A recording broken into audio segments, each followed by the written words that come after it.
live or something like that. I'm like, nah, Got it's the Black crazy. Plague Too or something. serious. Got the block crazy. What's happening, family? What's up, brother? How we I hope doing? she ain't got Hannah. I hope you ain't got that, boy. They Nah, I sniffing, ain't got man. nothing like that. Man, you wanna know what's crazy? Me and my mom was literally on the phone talking about that, how there's gonna be another plague. And my mom real into the Bible. And so she like, hey, this second plague, they talk about it in the Bible. They say it Mm. all day, you know. So, Do you hey do you think man, you think this is it though? it's the way it's lining up and with Bill Gates and was you watching all that, man. Mm. I respect it.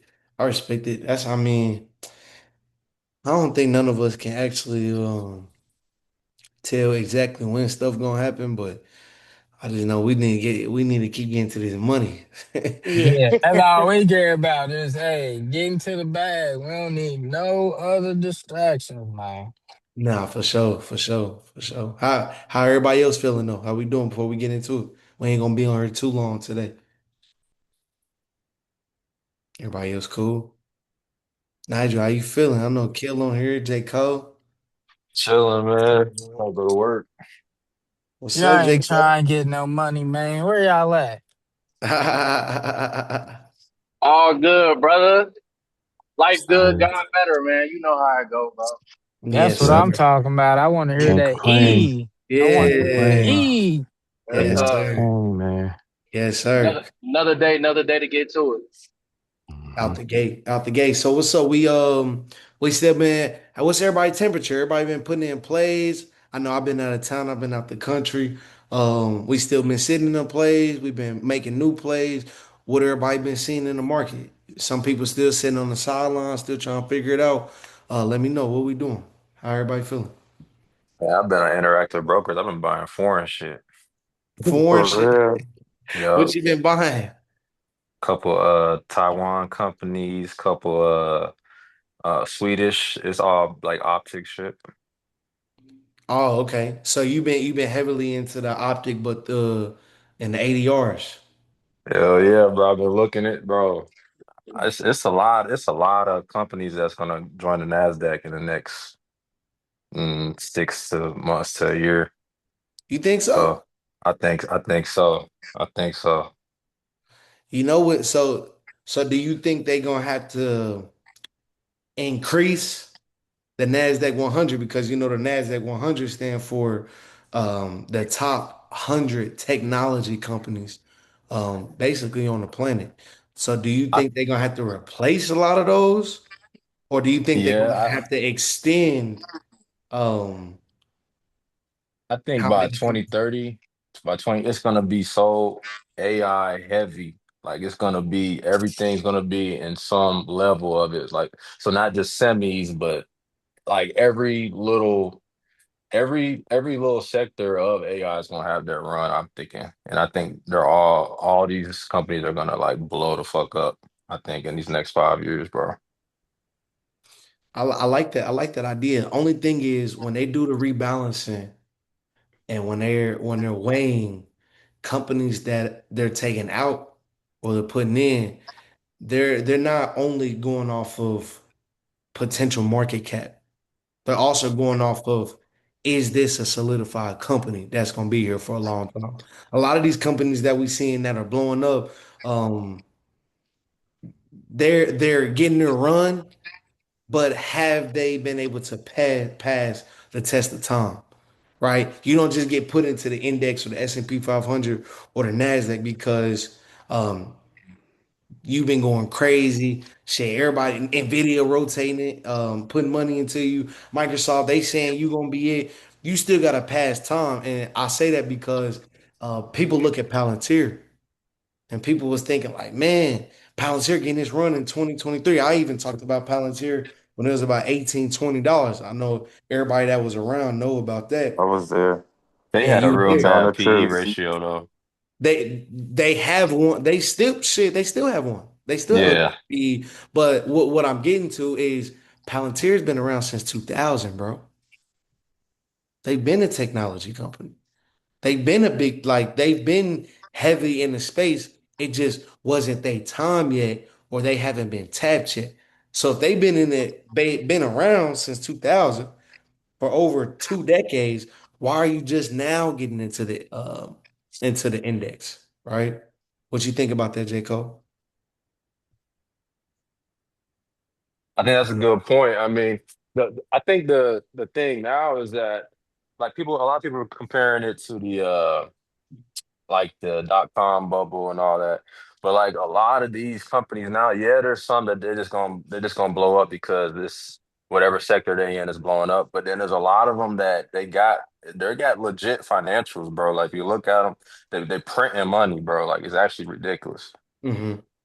So I think Sure. I think the ones that are doing that, I think we haven't even touched the surface. I think this shit is gonna keep going. Keep going. Be- I because agree. because AI just gonna keep getting more and more important. So the only thing I can see is like you guys seeing like it seemed like the politics is starting to like AI is becoming like a political thing. You've been seeing this Bernie Sanders and AOC thing. I think that's gonna be the only thing that could slow it down. Like they're gonna politicize it and it's gonna be like a left versus right type of thing. Hmm. I like that. I like that. I also want to add to that, I know everybody, it's open discussion. Everybody can kind of chime in where they fit in. Um, with the technology components, Troy talked about this too, and he had said, and Ian said it too, bro, listen to Jensen talk, right? They said whoever Nvidia is partnering with, that's who we should have our eyes on. And I love the way they're doing it. And I think Trap talked about it a couple weeks ago. He said the biggest thing that you don't want to be is a target on a government's back, right? Because if you get too big, they can be like, bro, they got a monopoly. And you cannot have a monopoly in the industry. They're gonna do everything they can to take you down. So what Jensen is doing and his team is doing, instead of becoming so big and buying up companies and owning all of them and becoming just one-stop shop, they're actually investing into its competitors so the industry can continue to keep growing at a good pace. If you want to stay on top, that's what you got to do. And I think we all seen the list of companies that Nvidia is investing into. They investing about 2 billion into each of these. Lumenton Holdings, Vertiv. Who else we got on here? It wasn't CLS. Let me check if I got the list on I here. ran Iron. I think it was what was the other one? COHR too, right? COHR. If you remember them, throw them out there. Yeah, I'm thinking. Yep, I ain't Iron. gonna lie, I low key want to grab some Synopsis, shares of Yeah, Iran. you want to Synopsis, Cadence. CoreWeave. Um, let's see. Yep, Cadence, Synopsis, Iron, Nebius. I think Troy was Hmm. talking about them recently. Nebius. So all of those companies, you get to looking like, man, out of all 1,000 companies in the world, which companies are next to blow up? Bro, the ones that are being attached to the AI ecosystem are the ones that are next. You don't just see a company like a sand that's blowing up without getting kind of information like, man, they got a bottleneck industry. Nah, they ain't gonna blow up. No, you actually start seeing it coming. So your companies like Nebius that's at 80, $90 a share. You seeing CoreWeave was at 40, $50. They at $100 now. You seeing Iron. You seeing all these lower companies. Yeah, they're cheap relatively to all the prices now, but over the next couple of years, bro, you're gonna start seeing these companies pop too. Sandis, incredible run. $1,500 a share from $300 a share, bro. That's it's incredible. You know what I mean? So our goal is now stay attached to the big dogs, right? But also kind of be dibbling and dabbling of what's next, right? I'm not saying go after AT&T or go after no companies that we don't really talk about, Adobe or Snowflake. I'm not talking about that. I'm talking about the companies that are continuously getting partnerships, that are continuously in the people's face, that got a good standing, got a good reputation, got a good CEO, Jensen rocking with them, right? That's another thing I'm noticing. If Jensen is rocking with you, it's because not only are you valuable, but you got a good brand. And that's a branding lesson that we all need to talk about. But when you got a good brand, you got a good image, bro, people can partner with you and they can brag that hey, that's my dog, that's my boy, because you kept your name clean, bro. So I'm seeing a lot of these companies that Jensen is talking about. You ain't hearing them scream to the top of his lungs. We partner with Tesla and OpenAI. Yeah, that's hard. Nah, they kind of like, nah, OpenAI, we gonna kind of, yeah, we gonna partner with them, but we gonna kind of wait this out. We gonna Iron, no, we locked in. Synopsis, we locked in. AMD, you seeing we locked in. Cadence, you see we locked in. Light, we locked in. Like he's saying these companies out loud, they're this, they're that. All the other companies that he's not really talking about, I don't know. And I'm not saying there's companies that are not gonna blow up, that are cheap right now, that are $10 right now, $15 a share. But I'm saying for what's coming and for where the future is going, why not be a part of the people that is dang near making the future, bro? They dang near in charge of the future. So that's why I like what they said about Nvidia. It's like, yo, if Nvidia is partnering with them, let's stay locked in with them. Let's keep them on the radar. All right. Speaking of Nvidia, they had earnings this week. I said last week the real move comes after Nvidia earnings. If you've been doing this for a while, you know that when earnings come up, those premiums get a little baked in. You start seeing that Delta, you start seeing that IV, you start seeing a lot of these things that measure the options market be crazy. You'll see option contracts that are normally $2 for a lotto or $1 for a lotto or that are $5 for a lotto. You'll start seeing a play like a Sanders that costs $2,000 out for a week. This same play is worth $6,000 that you got to pay. You starting to see those premiums explode because there's a lot of speculation around earnings. I hope that makes sense to everybody. So with Nvidia, same thing every time. With Nvidia being such a large company, with them being such a large company, their IV, their Greeks, they get insane. That's why all real investors know you wait until after a big dog like that reports to see the aftermath. Beginners, newbies, they get in before. Let's get in the lotto. Let's see what it do. And we all know this by now. A big dog like Nvidia that's 3 trillion, 4 trillion, on its way to 5 trillion. When they report and they pump money into them after the market, usually that next day that joint fall. What happened with Nvidia today? Nigel was like, bro, Nvidia down 10, down 5. Why are they down? And I'm about to read you these numbers. They had an estimate of revenue. Listen to this. Nvidia had an estimate of revenue that Wall Street said they was gonna make $78 billion this quarter. Last quarter, I mean. They posted $81 billion. They beat them by $3 billion. Green, right? Listen to this right here. This is probably the most insane stat I've ever heard, bro. Their guidance for next quarter, Wall Street has them at 87 billion. Listen, Wall Street had their estimate of this past quarter at 78 billion. Their estimate for next quarter is 87 billion dollars. Jensen came out and said, "We're going to do 91 billion dollars in 90 days, bro." I don't think y'all understand how insane that is. What they're bringing in revenue in less than 90 days is more than a lot of what these companies are worth overall.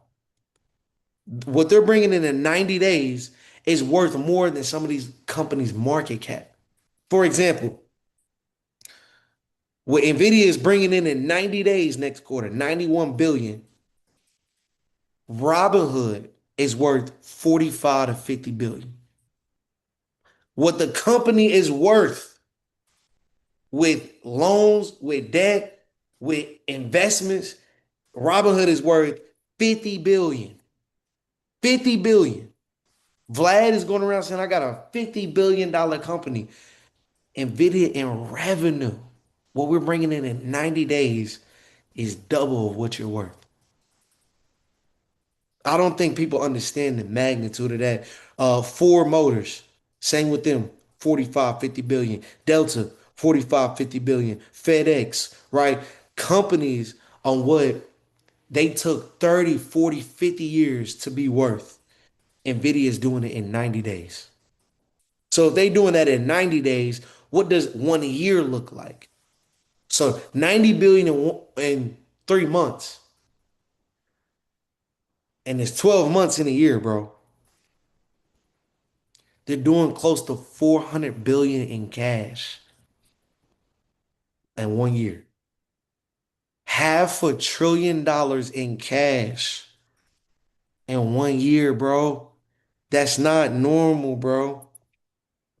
And it's low key scary. And they got so much cheese and they being smart with it. They not like Apple. Apple was more of with Tim Cook. They was more of we're gonna be conservative with all this money. We're not about to just keep investing all this money. No, we're gonna get all this cash. We're gonna sit on it. Jensen like, nah, we sit on this cash, but we're gonna invest 2 billion in this company, 2 billion over here, 2 billion over there, 2 billion over here. We gonna do buybacks. We're gonna buy more of our stock.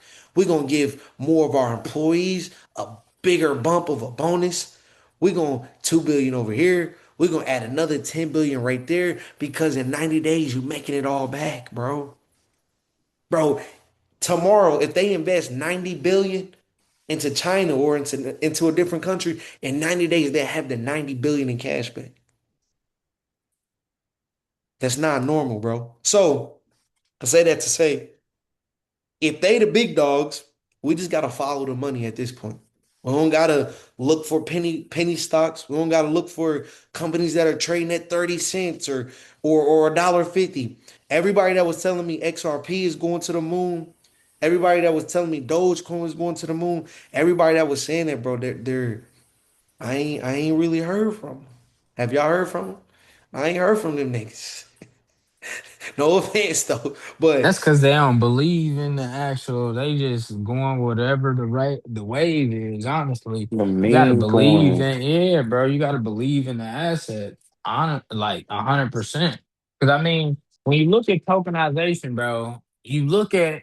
I mean, of course, SRP ain't gonna go to the moon right now, but as they start taking dollars and stuff, and people start realizing it costs me 0.000 cent to send money to Mexico because I was listening to Bloomberg Radio and there was a lady that came on there and said, "Yeah, I actually use crypto to send money back to the Philippines all the time now." So once people get a hold of it, it's over. Like the those type of coins are going to be very useful. It's just not right now. So I think people that were championing those assets, that's just like everybody that was talking about real estate, right? Now mm, I'm seeing niggas that ain't never did contracting a day in their life commenting under posts like, yeah, we can do your water heater. I'm like, bro, why don't you just teaching videos and showing everybody how to. That's why, bro, I don't pay attention to, you don't feed, who's really actually out here doing stuff because they don't have the time to advertise it.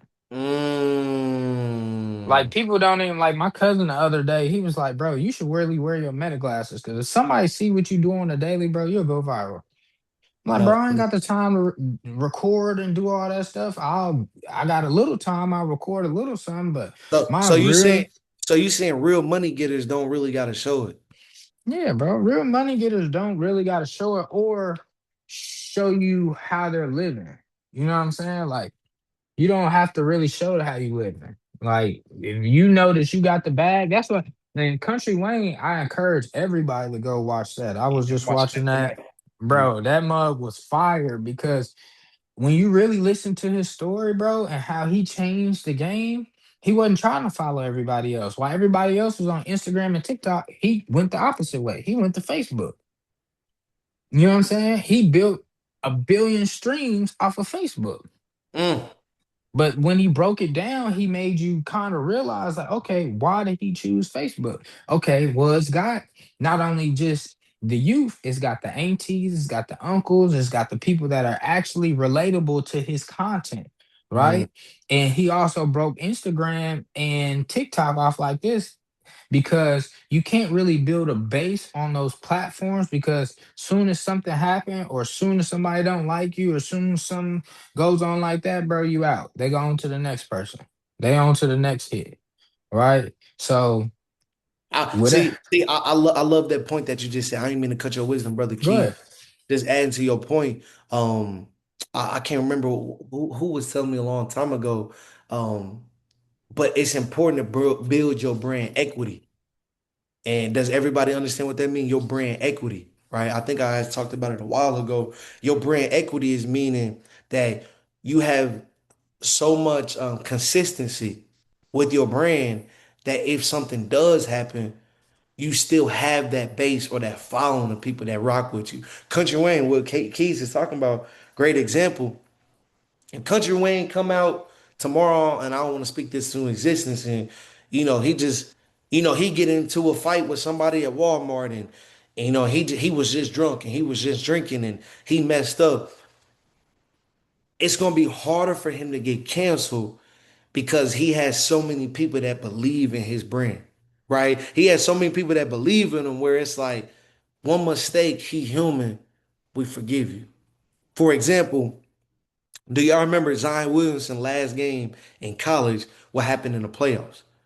What happened in the playoffs? Zion Williamson, what happened with his shoes? His shoes ripped, and I don't know if y'all remember that if y'all follow Duke, but his shoes ripped, and everybody like, yo, what shoes are those? What shoes were they? They was Nike. At the time, and over the next year or two, nothing happened with Nike sales after that. Why is that? Because Nike has such a strong brand equity that they've been building this thing for decades. Where it's like, oh, that's just one shoe. I'm about to go get my son these other Nike shoes. We gonna get the same shoes. He probably didn't do something right with those, or blah blah blah blah blah. Versus if that was Reebok in a national championship, if that was Converse and you see them shoes rip, you'd have seen everybody, bro. We told your dumb ass not to put those Converse on. We told your ass not to put them Reebok on. But since Nike got such a strong brand equity with its community, with its supporters, the shoe ripped and no one even talked about it after. So with that being said, to Keys' point, that's why you gotta go so hard about protecting your brand, protecting your name. Like, I know we're gonna get into it here in a minute, but this Drake album, right? And I'm gonna get everybody feedback on what they think about it. But if you like Drake or if you don't like Drake, they was saying that he was a pedophile and that he was touching kids, right? With them saying that he could have easily, nah, you know what I mean? Like, I ain't responding to that. But he understand how strong your brand image is. I have to come out and say something. I have to protect my brand because if I don't protect my brand, this all I got, bro. All you got, bro, out here, bro. My OG told me a long time ago. All you got as a man is your nuts and your name, bro. Your nuts and your name. So a little different situation, but Drake still has a fan base, brand equity of people that really rock with him, that has been rocking with him through all of the allegations, bro. He's built such a brand equity since 2010 that Kendrick said this. Kendrick had the number one song in the world saying you a pedophile, OVO hoe, don't go to cell block one. You gonna go to prison once they find out about you was touching kids and little girls. And bro, it was people that believed in him so much. I was one of them, right? I believe in him so much. I'm like, bro, I can't forget how Drake music has helped me get through a lot of the stuff in my life, bro. You follow me? Like if you don't like him, if you do like him, bro, Drake had some hits back in 2011. Bro, everybody that Take Care album, that Nothing Was the Same album. How can you listen to that, say that helped musically with my life, help me feel good, help me get through some stuff, and then years later and say, you know what, he is a messed up ass person. You man, we was tired of him. Right or wrong, if you don't like his music, you do like his music. I'm just talking about the people that it's like, how can you easily switch up on somebody? And it just let me know that if you can switch up on somebody that's been doing nothing but being consistent, you will switch up on anybody. Right? And I'm not just saying it because it's Drake in this situation. I'm just saying in general, bro's been putting out music. Bro's been consistent at number one. Yes, was it time for niggas to go at his crown? Bro, I'm all with that. Like, it's rap. This the rap game, bro. Go at him. Like, give him everything. Try to take him down.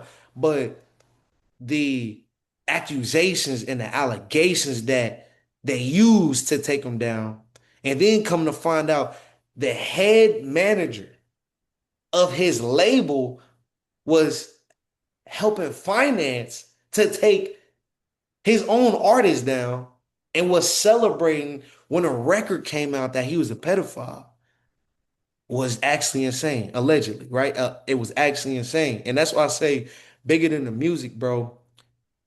It's more important to have that brand equity, bro. It's more important to have that brand equity. Got such a strong brand. You got knocked down for a year. They was on you. The industry turned their back on you.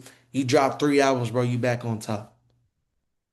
The fans that you been had that stuck with you through it all, they became super fans.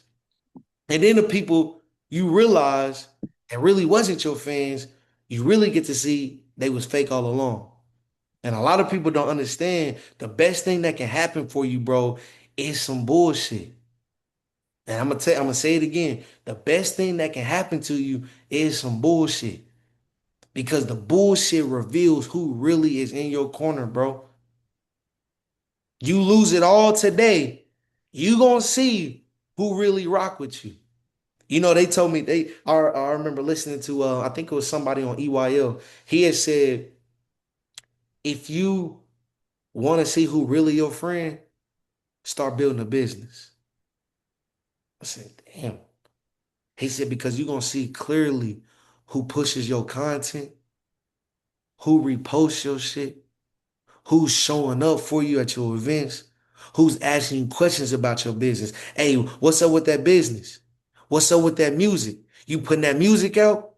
Hey, Keys, where that real estate deal at? You ain't been talking about that real estate.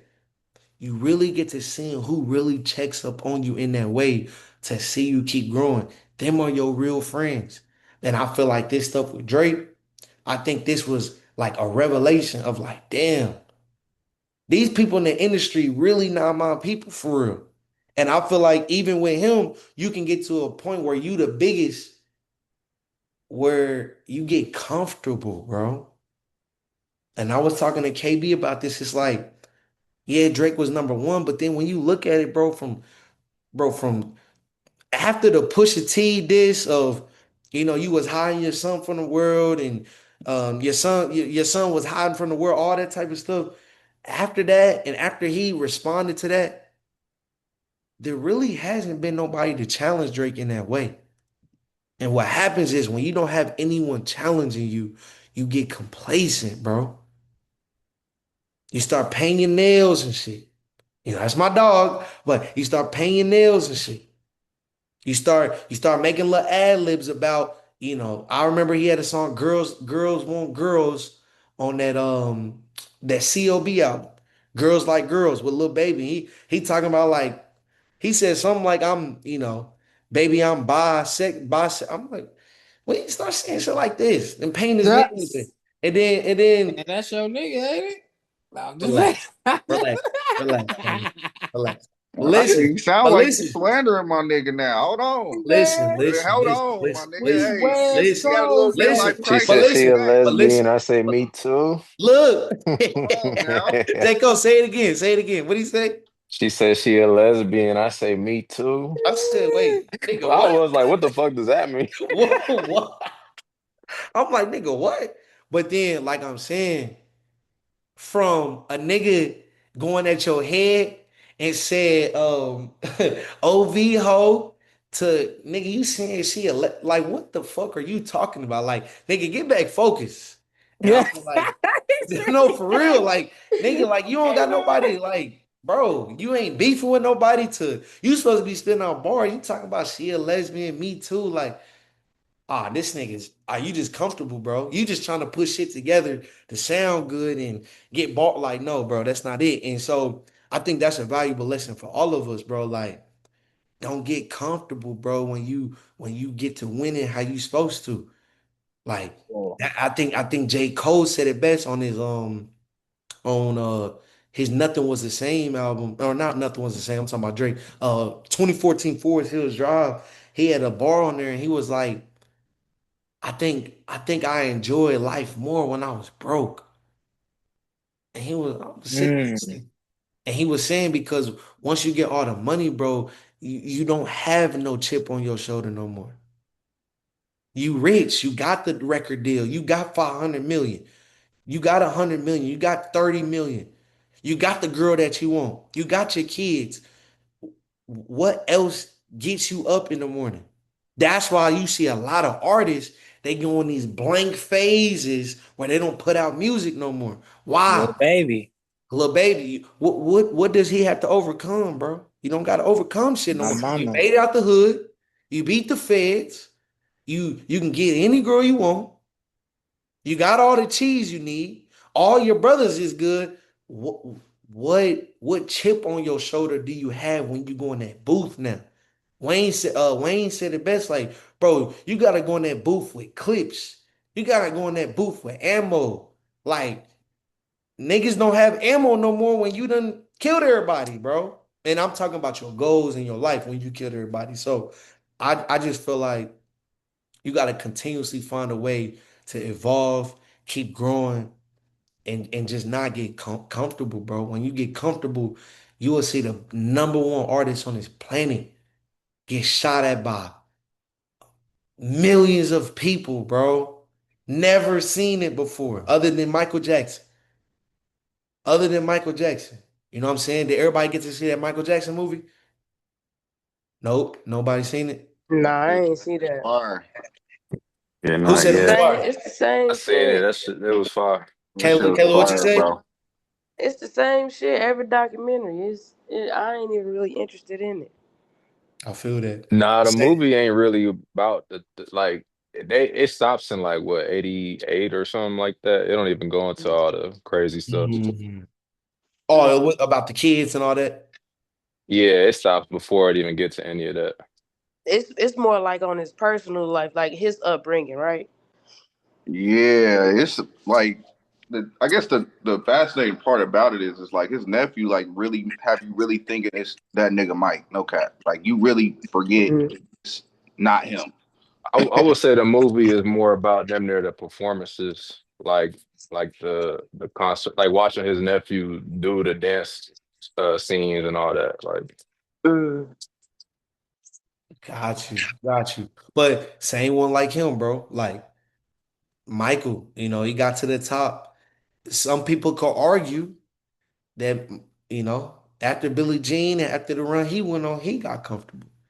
People can argue that, right? And I just say all that to say, bro, just don't get comfortable. And then I feel like this is another topic that one day we're gonna talk about this more in depth, but I think with the industry of what we grew up in and grew up watching, you got to find a way to milk that industry so much that it leads you to your pivot to your next venture and what you're trying to do. Prime example, Jay-Z, he came up off of, what I'm saying, the rap game. He don't put out music like that no more. What did he pivot to? He pivoted to more of a businessman. He pivot more into clothing brand. He pivot more into he trying to get a casino. He pivot more into spirits, right? He pivoted into so many different other things, helping Rihanna become a billionaire, right? Helping Kanye become a billionaire. Same with Kanye, same with Rihanna. Rihanna ain't put out no music, bro. Her last album was what was it that had needed me on it? 2016. Anti. Anti 2016. Bro, it's been 10 years. Why ain't you putting no music out? Because she found her pivot out of this shit, right? The only thing I feel like where Drake is also messing up, and I think where I don't know if Kendrick knew he was getting himself into this, is that he stayed around in this industry so long and stayed at number one so long that you are the target now, my nigga. You are the target. If you want to make the comparison, you can look at Nvidia, but you can also look at Drake. What's Nvidia doing? Nvidia is the superpower. What are they doing? Hey, we're gonna put Got a two hand in billion. everything. Yep, we're gonna put 2 billion in that company. We're gonna get our hands in that company, that company, that company, that company, that company. Because we're gonna be the big dog. You look at Drake, look at these features. I'm gonna give Dirk a feature in Chicago. I'm gonna give Lil Baby a feature in Atlanta. I'm gonna give The Game a feature in Cali. Shit, I'm gonna even give Kendrick a feature on Poetic Justice in Cali, bro. I'm gonna give these niggas a feature in Texas. I'm gonna give Sexy Red a feature. Bro, when you look at it and then you get to his UK bag, you like, damn, this nigga got features spread out. J. Cole on it, New York with the bro, this nigga got his hands in everybody's development, bro. That's why I'm like, hmm. But you can get to a point where you get so big, bro, that you have nothing but enemies or people trying to take you down. Right. And so that's why I feel like your brand is so important, bro. And that's why I feel like with Drake, yeah, you gonna remain in number one, but it's just a life lesson. Nigga, you can be number one, bro, and still get complacent, bro. So don't get complacent in anything. And I think that's a life lesson that I just learned from vicariously living through, bro. You know, like I'm not living his life, but I'm seeing how he living. Nigga, I think you got too comfortable, bro. I think you was sleeping around with too many women. You got too many women talking about you the future, talking about you to little baby, talking about you to Metro Boomin, saying your name in these rooms with these girls, and these girls saying you said this and you did this. Now you look up, bro, you got 30 niggas making diss songs about you at the same time, in the same year, in the same summer, right? Am I lying? Right?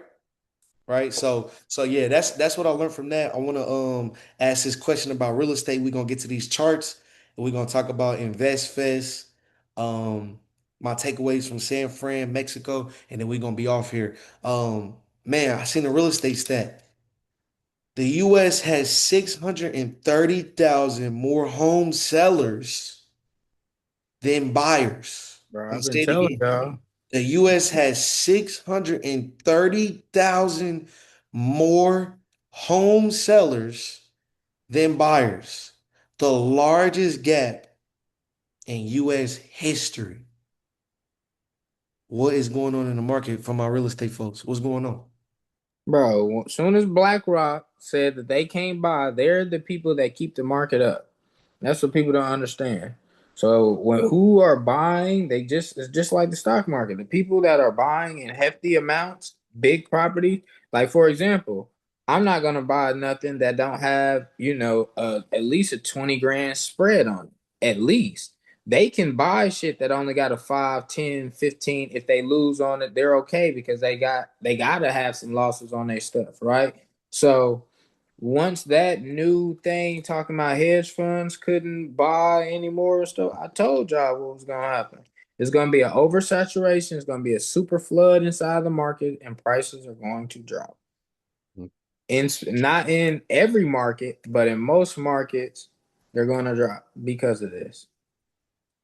Yeah, and then from a retail standpoint, I mean, the interest rate is, I mean, I think we've talked about this a few times. I mean, a lot of people, so many people are so stuck on the interest rates. I mean, if you ask me 9 times out of 10, I'm going to say the prices. I mean, people are just priced out, Yeah, that's another thing too, brother. you People are know. priced out. Yeah. And And we so, were we were yeah, getting good too, bro. We were right. getting into that sweet spot, and then Mm-hmm. this war popped up. So then Yeah. people are like, well, I Mm-hmm. don't know, and then my job's possibly on the line. So all this Mm-hmm. is gonna happen. That's why Yeah. I haven't really been scooping up. Like I haven't really been going hard. And me and Alvin been talking about that. He's like, bro, you ain't been scooping nothing. You ain't been buying. I'm Mm. like, bro, I've been hands off right now because like I just bought something the other day, but that's because it's literally on the same block that I've been already buying properties on. And Mm. I got it for a steal. If it wasn't a steal, I wouldn't even buy it or touch it. Mm-hmm. You know what I'm saying? But that's the age that we're in. I'm not touching anything unless I know it's a for sure.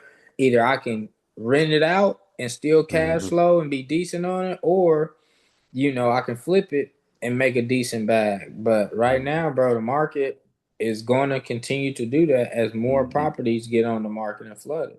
Mm-hmm. Question, Yeah. question for y'all, real quick, Malcolm, before I let you finish. Um, so you think it's over with? Like, do you think the have-nots are already priced up? Yeah, Mm-hmm. that most bro, think about it. Most homes, I think the median home right now is like 300,000 or something across the U.S. Your average person can't afford, if they make $20 an hour, bro, get you $180,000 house. If you make $30 an hour, that might get you a 220 house. If Hold you on, hold make on, hold on, hold on. What house? He Hold on, hold on. like, You hold said on. 20 an hour. Nigga, what house is niggas getting with 20 an hour? Yeah, that's like even if you can with all like the Yeah. down payment assistance Mm-hmm. programs Oh, and you talking stuff about like with that. the loans, the federal Fannie Yeah, the Mae, Mm-hmm. FHA. For sure. Yeah, FHA, like all the if I'm Mm-hmm. a loans, assisted traditional, housing. Gotcha. yeah, Okay. if I'm a traditional now, if you're a investor, yes, you're getting priced out because not even just priced out, but the people that don't know, the fake gurus that I be talking about, they are getting priced out. The people that really don't know the game of real estate, of how to add value to a property, how to add an extra bedroom. We were talking about this in our last EYL class. If you're not adding a bathroom, if you're not really looking at the comps and saying, hey, I'm just not thinking I can Airbnb this out. No, I got multiple things. Okay, well, if Airbnb work, does short term, mid-term rentals does that work? How do I lease it out corporately, to people that own a business? Would I find those individuals? So that's what I mean by getting priced out. So most investors don't have that gap room like we used to have. So if you got one mistake inside of your rehab or one thing, most people can't come out of that, because either a contractor that messed them up or something that happened. You know what I mean? So that's Y'all, a big, I would say that. y'all just sparked my mind a little bit because when you said the $20 an hour, and Nate was like, "How could you borrow 20 an hour?" That sparked my mind about. Do you think part of the problem could be there's so many single people now? Because if you got Yeah. two I people was making about to 20 say. an Uh, hour, Mm-hmm. That's yeah, you Yeah, that's what I because was gonna that's now say. there's You way got to get less creative. there's way less married people. So like when you The look at people a are waiting home, on. hell yeah. if you look That's at a it, home, Jordan. you look at a home and it's 400,000, that sounds crazy to an individual. But if Mm-hmm. you got two people, that's a lot Yeah. more realistic. Yeah, for You know sure. what I'm saying? Mm. Yeah, so that's what I That was gonna say. I is. mean, yeah, people are just at this point, you just happen to be more creative. I mean, people are doing co-living, but to your point, I mean, just this past year, the average age for a first-time home buyer was 40, Wow. the highest ever. Think about it, bro. Our 40 parents were years buying old. that shit at 25, Right. getting happily married, Mm-hmm. having us, and you good. You know what I'm Right. saying? That's what Yeah. the American dream was. Now people are like, all right, I don't want to be in a relationship, bro. Cheating and stuff, or like we got females out here that want to be like niggas. Like, oh yeah, I'm gonna go from here to here to here. So you got males that's like, oh, bro, I'm not trying to take care of no female if we not married. So here's the thing is coming together is so much harder nowadays. So it's like, all right, I'd rather take care of my own self than listen to a girl talking about how she can go get somebody else. And the You know what I'm debt and saying? the debt is so much higher too. All these Mm. degrees, all Uh, Right, that yeah, that's a these fact. Nailing the everybody has coffin. degrees, Right. so everything's Mm. expensive. Which Everything. those loans are not fixed. Majority of them, Mm. they're majority variable loans, especially if they're private. Mm. So Mm. that's a hard thing to think about too when you're as you look for your partner, as I mean niggas and girls for both ends, because I mean that college debt is real. Mm-hmm. Yeah. Yeah, it is. I didn't think about that. So, oh wow, that's a great correlation. The more degrees we are seeing pop up, Mm-hmm. that means the more debt we seeing pop up. Damn, I ain't think about that. And the more debt we see, man, the more inflation we gonna continue to keep seeing, bro. Um, so back to my point, are we priced out?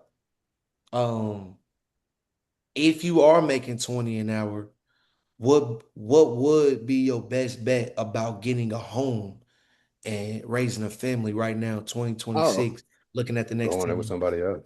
yeah, bro, that's the biggest thing. Two is the luxurious social media has praised the luxurious lifestyle that nobody wants to stay down till they come up. Our parents knew go buy a house in the hood, live in that, and then move to your next house, which is a step up, right? That's literally, I think, the biggest thing that is going on right now is so many people have so many options. So you're not really locked in on, hey, how can I progress? Can I live in the hood? Is somebody still gonna judge me? Like keeping up with the Joneses is at an all-time plus high. Forget the high, that mug is through the roof. You know what I mean? If I don't got a big nice house, and that's where a lot of problem and a lot of debt is going on because people are going to buy a house before they can actually afford the house. So, for example, a $20 an hour person would try to go buy a $300,000 house in a nice township. Hey, Oh hey, man, the only thing I'm gonna argue with you, or not argue, just rebuttal, is back in the day though, when our parents were getting those houses at 24, 25 in the 80s, 90s, niggas wasn't getting their fucking head blown off like they are now though. So the danger of living in the hood today is worse than living in the hood back then, right?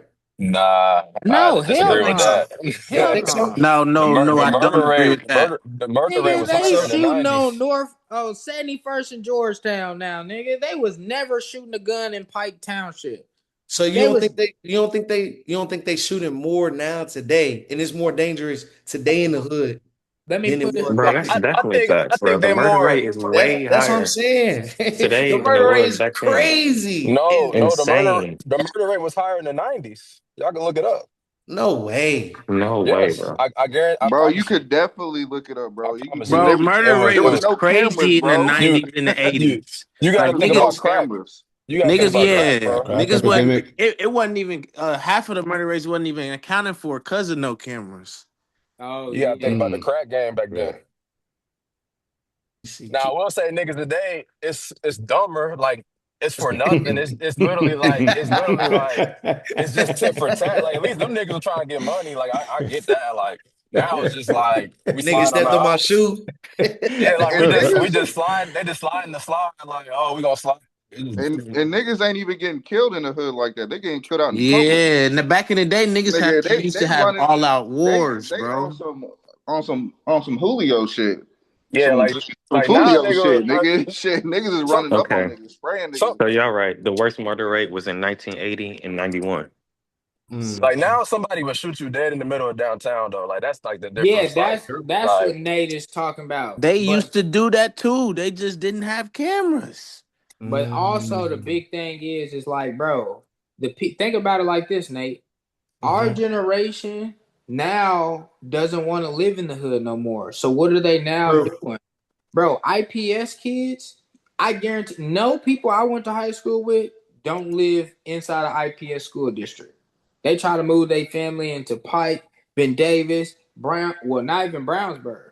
So it's before you hit Avon. So the inner city township schools, Lawrence, freaking Warren. These schools were not as bad as they are now. Mm.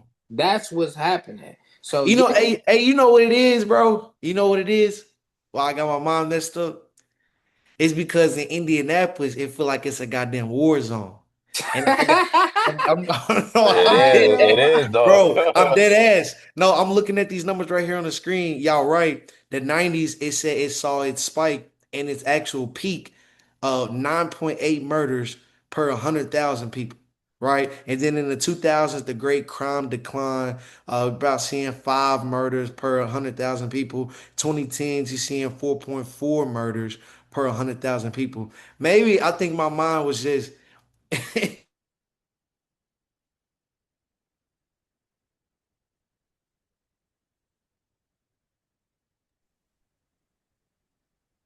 think you disconnected, cuz. can you hear me? yeah, we Yeah. good.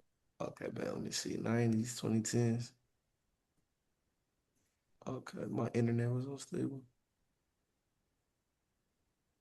Yeah, I see this right here. 2020s. Hmm. The decade began with a massive pandemic spike in 2020, jumping 30%, 6.5 murders per 100,000. So that puts the 2020s compared to the 90s. The 90s was at 9.8 murders.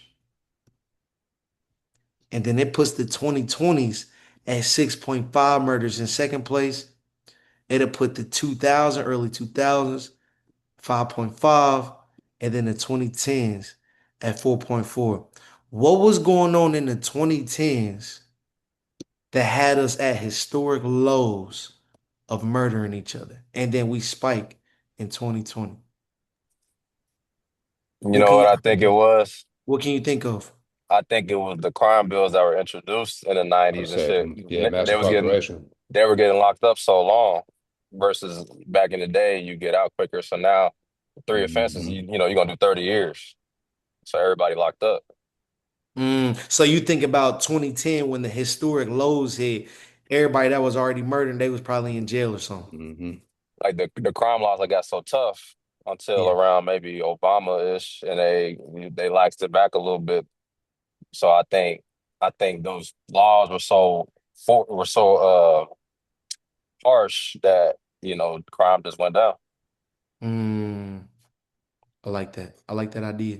I'm trying to think of what else was going on. Because 2010s, boy, good time to be alive, man. Um, First, yeah, we had our first president, 2008.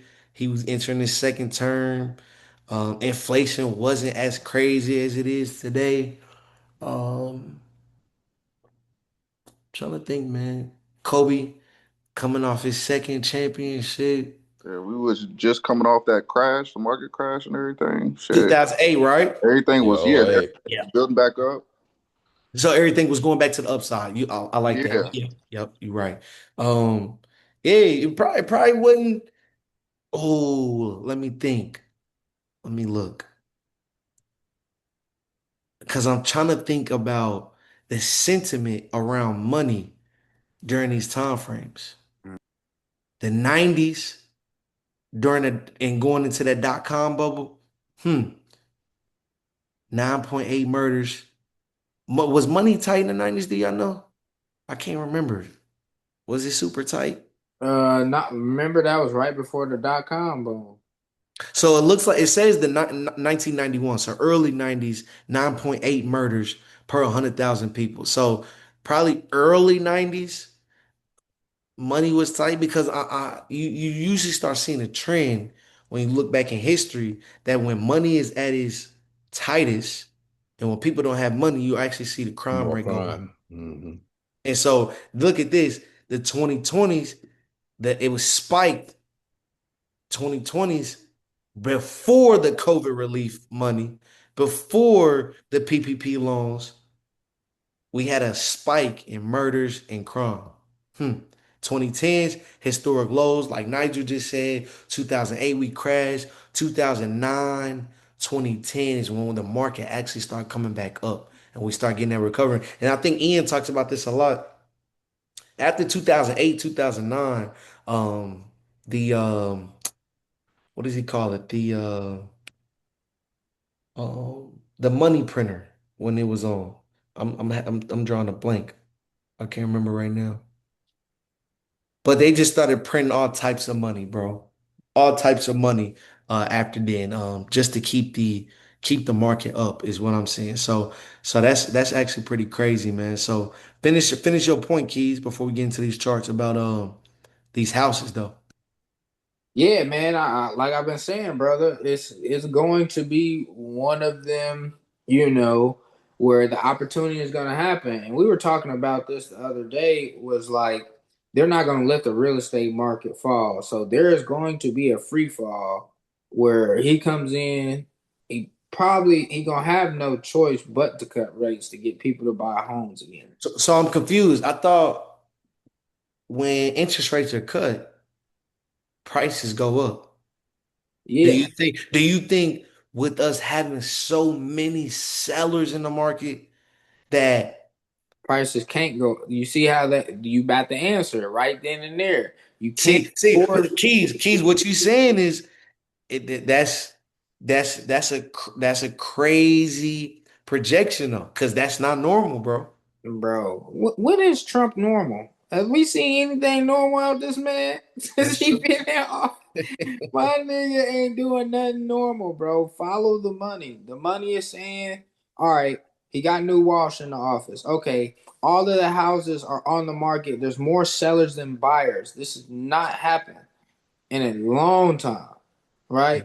Hmm. So with that unbalance, you can't force prices to be higher if interest rates cut. You already got these investors at this cap because they need to sell their house, right? Mm.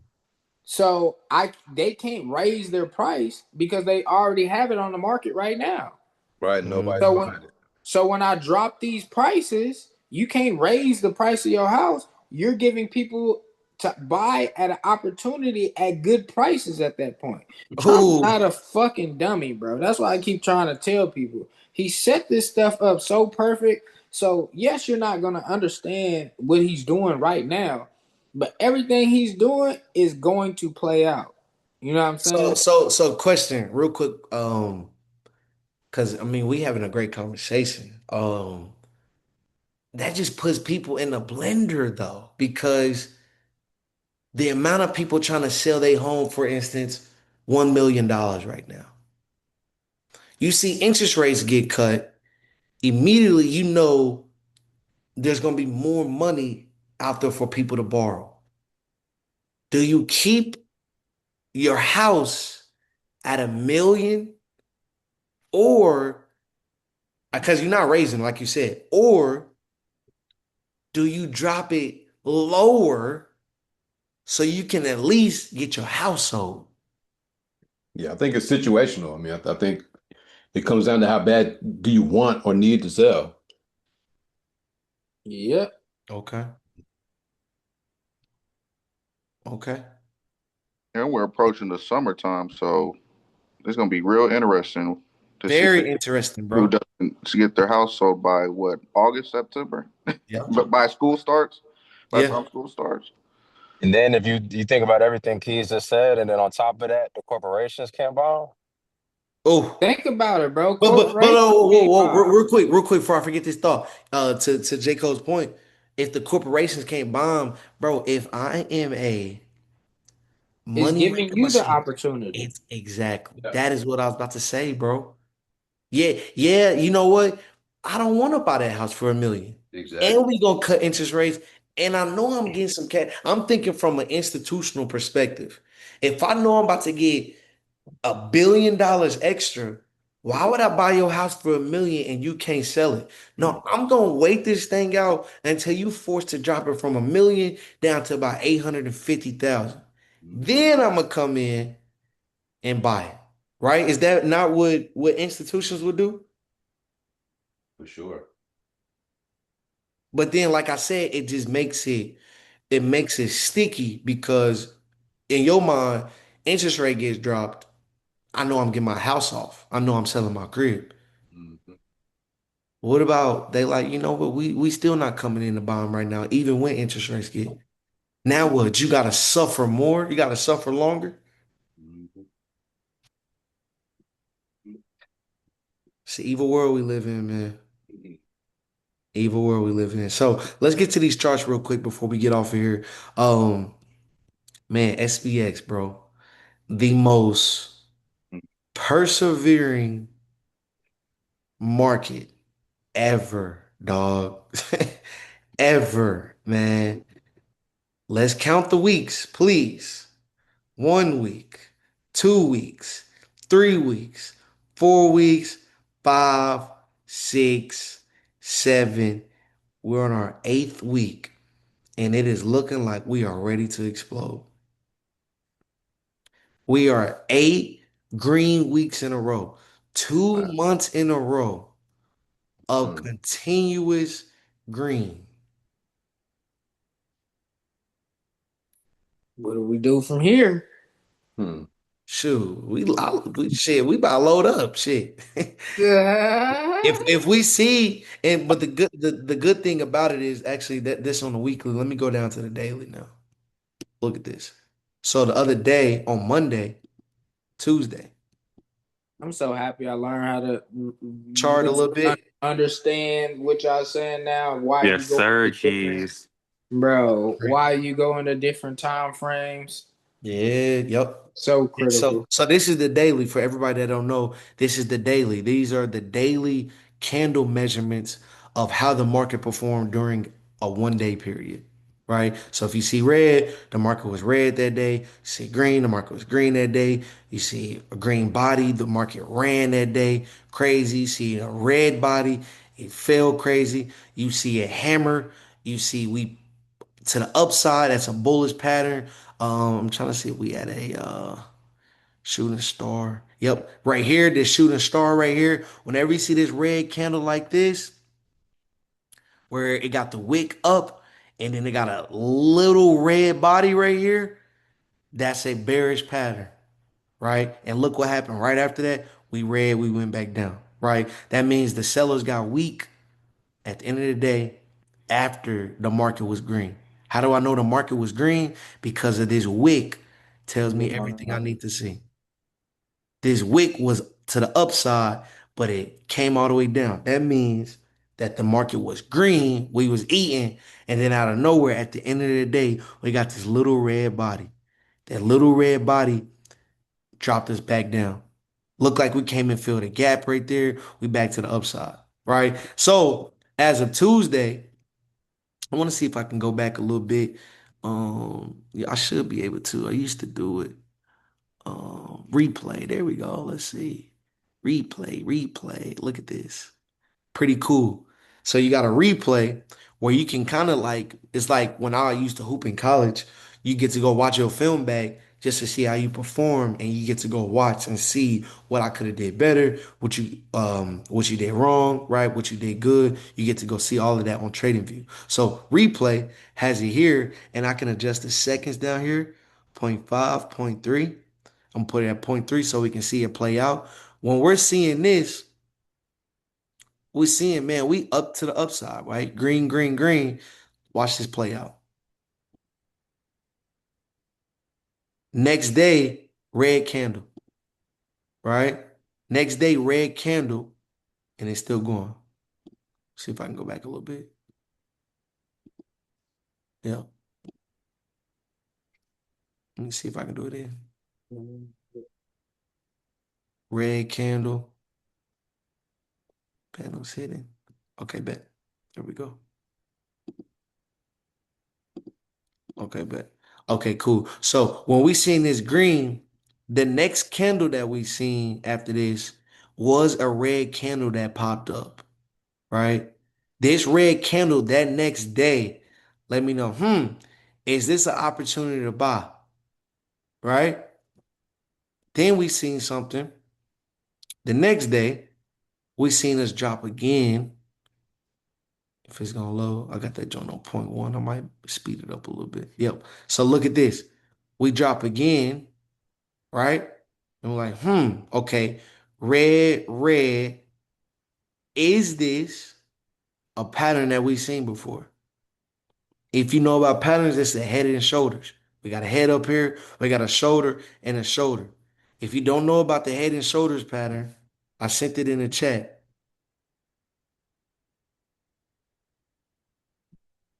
Pattern. Whenever you see a head and shoulders pattern, that's something built to go to the downside. So, like I showed you, shoulder, head, shoulder, we falling all the way back down. So look at this chart. Head, no, head, shoulder, shoulder.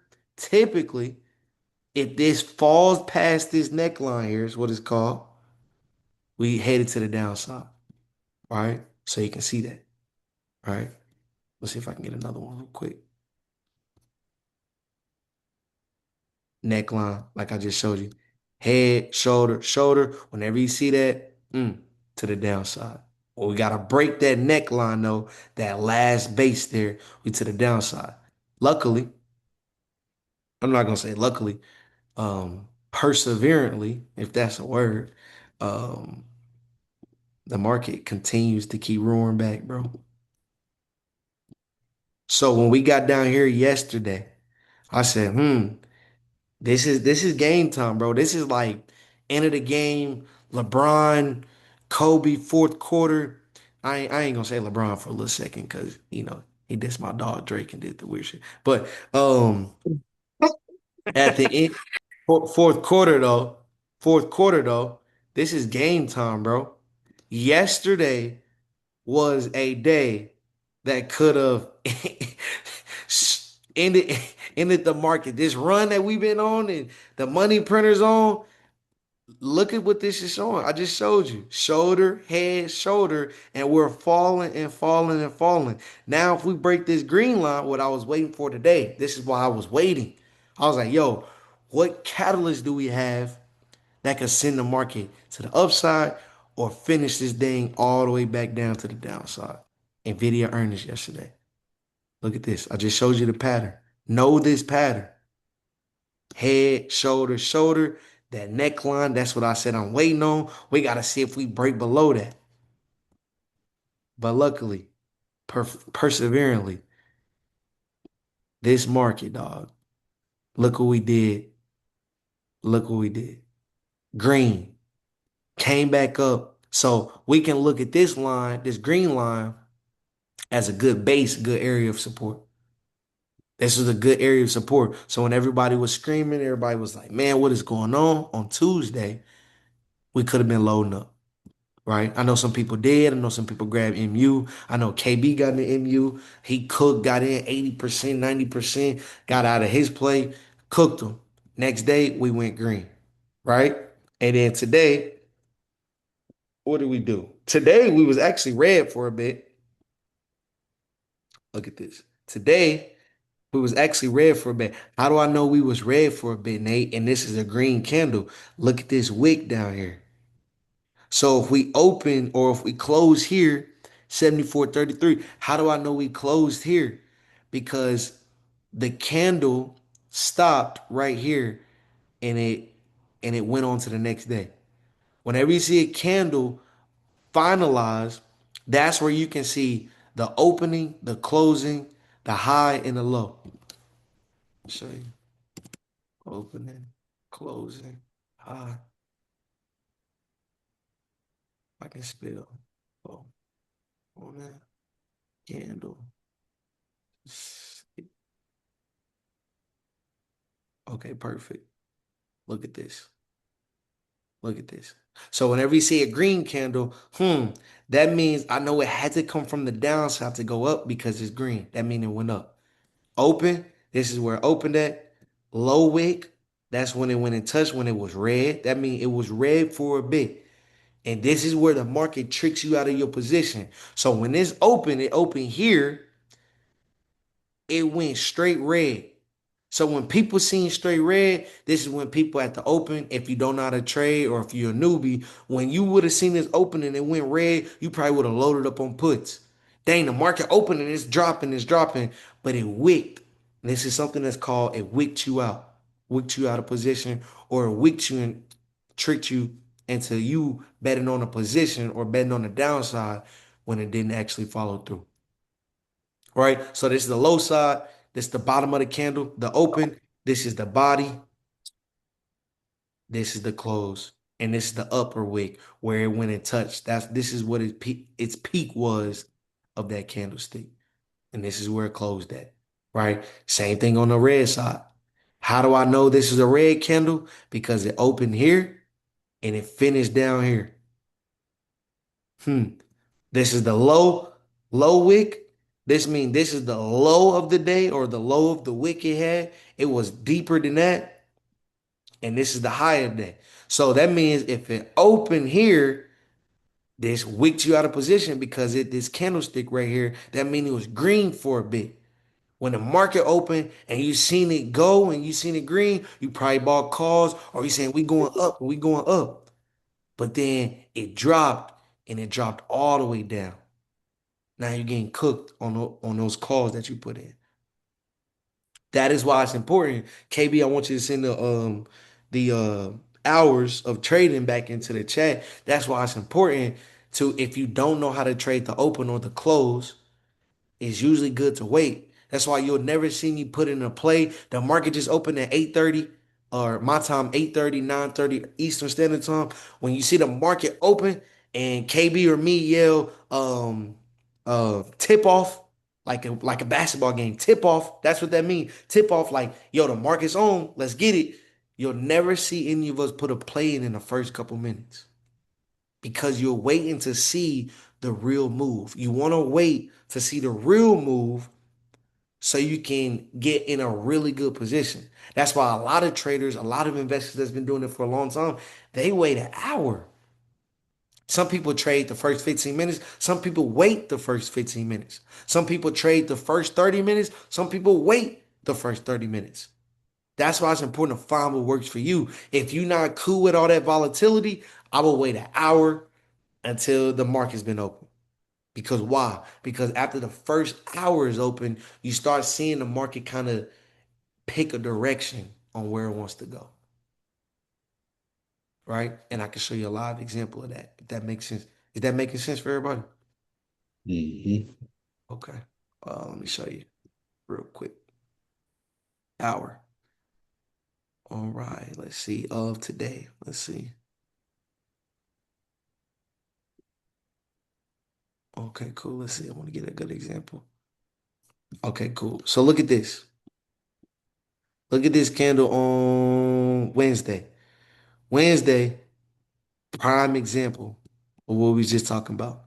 Wednesday, the market closed here, right? 73.53. The market open here. How do I know it open here? Because the candle finished green. So if the candle finished green, that means the opening is on the downside somewhere. Okay, cool. Okay, got that. Cool. So that means, when the market opened here, initially, what did it do?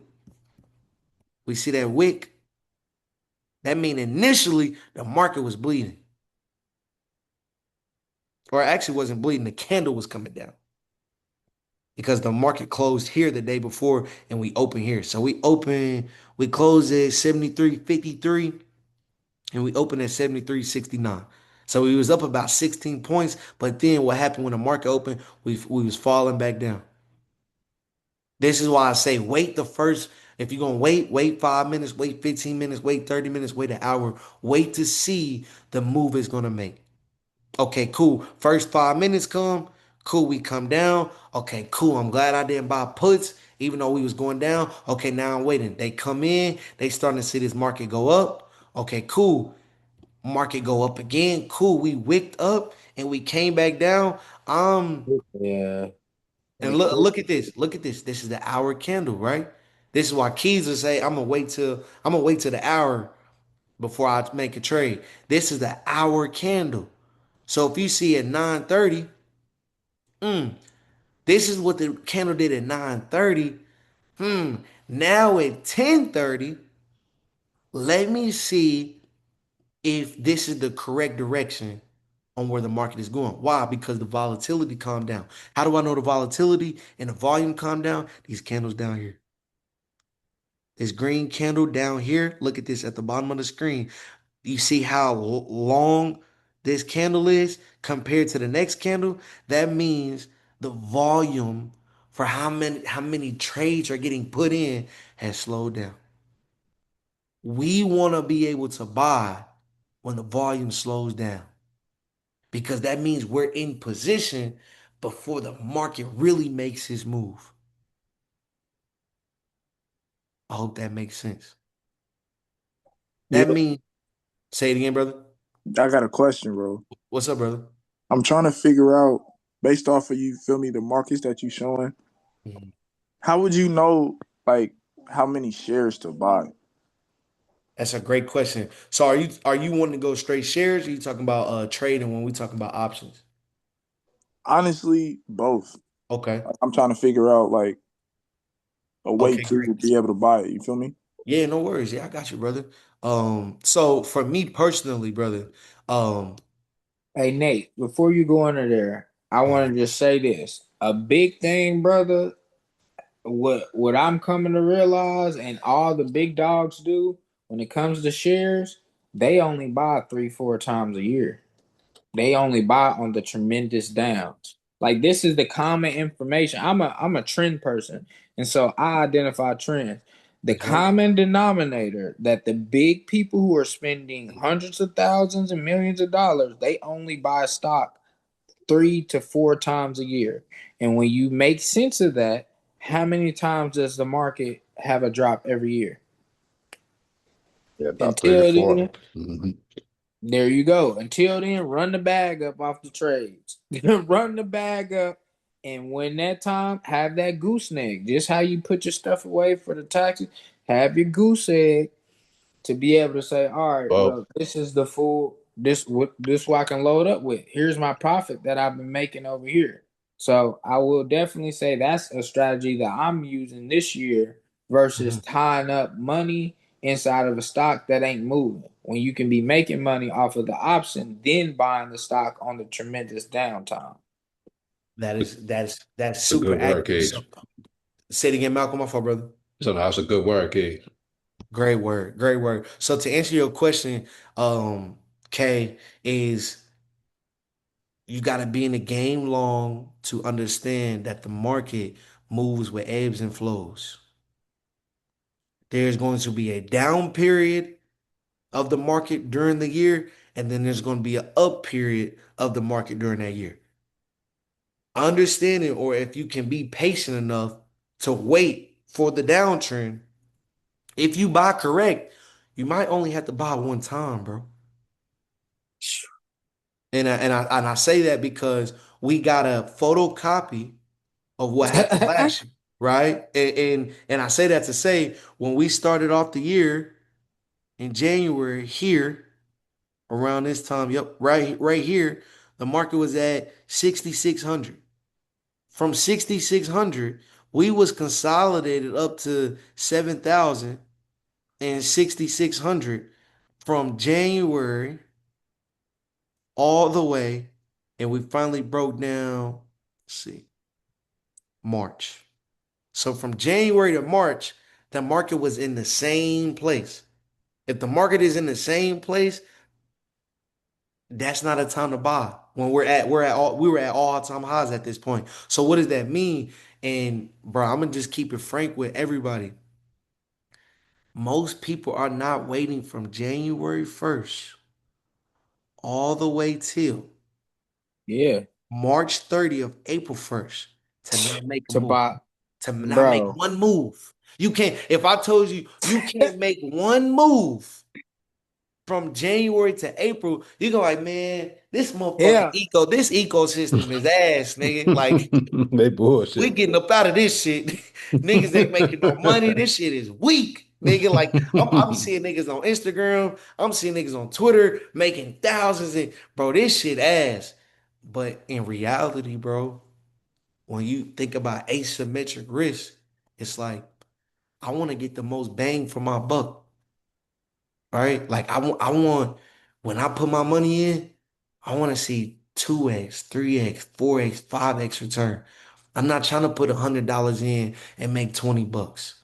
Yeah, I'm up 120, like, or I'm up to $120 when you got other people that's quiet, that's been waiting 4 months, being patient because you couldn't, and they making from 6,300 to 7,400 in less than 8 weeks, less than 2 months. This is billions of dollars. This run from here to here that we've all been a part of, depending on how much money you playing with, this is billions of dollars. This is hundreds of millions of dollars. This is millions of dollars. This is hundreds of thousands of dollars. This is thousands of dollars. This is a lot of money that you would have made. Would have Bro, just been what? patient just for a little bit, bro. And That's why so I ain't gonna lie. Go ahead, finish up. I was just gonna say to answer your question, Kay, when it comes to when should I load up on shares and buying shares, you only gonna have certain periods throughout the year when you actually should be buying. So if someone says, bro, I'm about to buy up here, I mean, that's cool, right? Shares wise, that's cool. Do your thing. But when it comes to seeing the most bang for my buck, you're not gonna see the return from here to say 8,000 that you would see from 6,300 to 8,000. And so when you specifically talked about shares, and when we talk about shares, we trying to hold that thing for at least 5, 10, 15 years, bro. We want to get that to our kids. We want our kids to know when we get done and when they get 18, 19, 20, like, damn, my dad built me a portfolio when I was like 3 years old.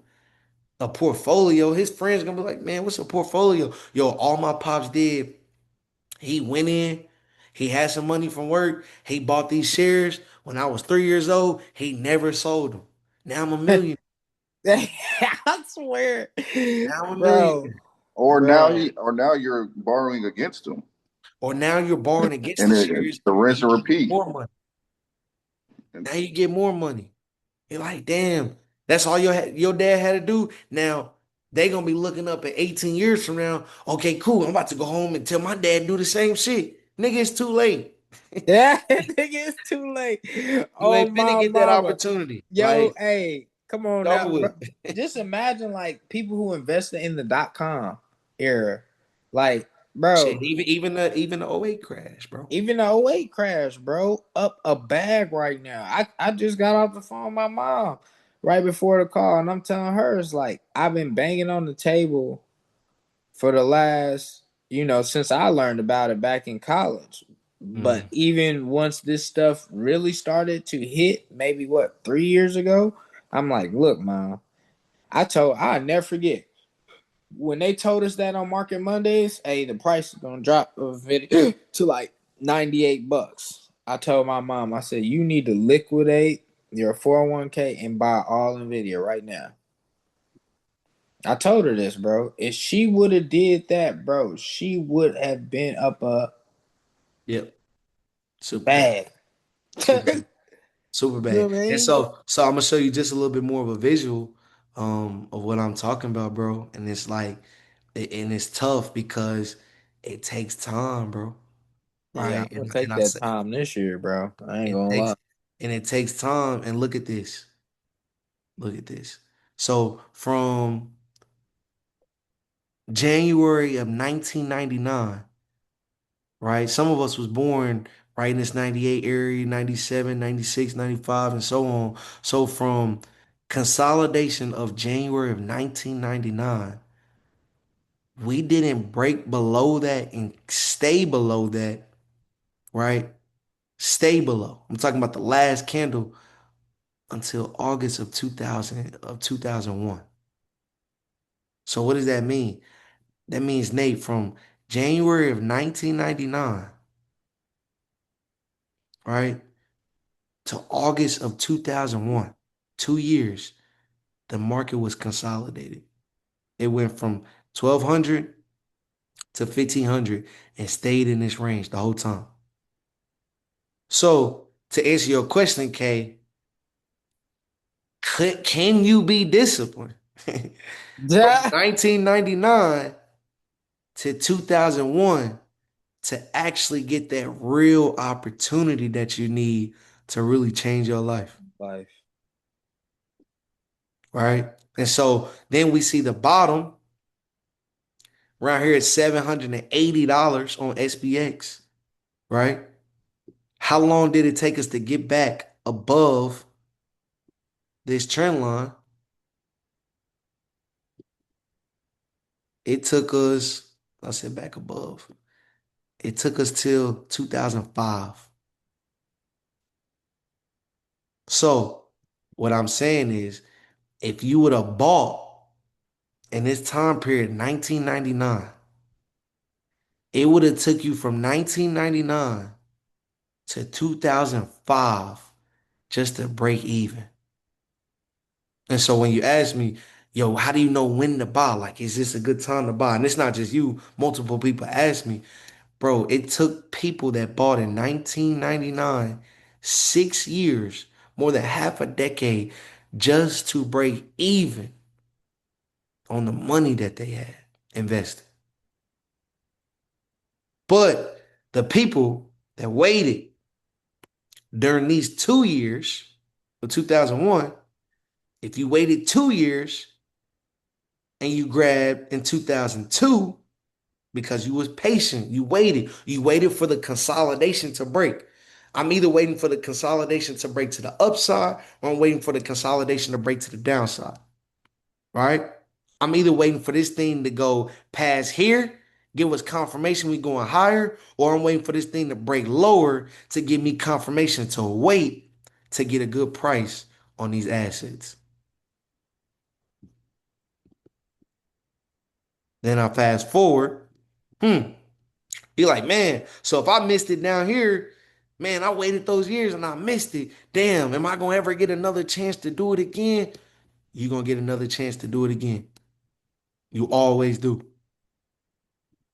You always do. Always do. All right. So looking at this again, let's see something.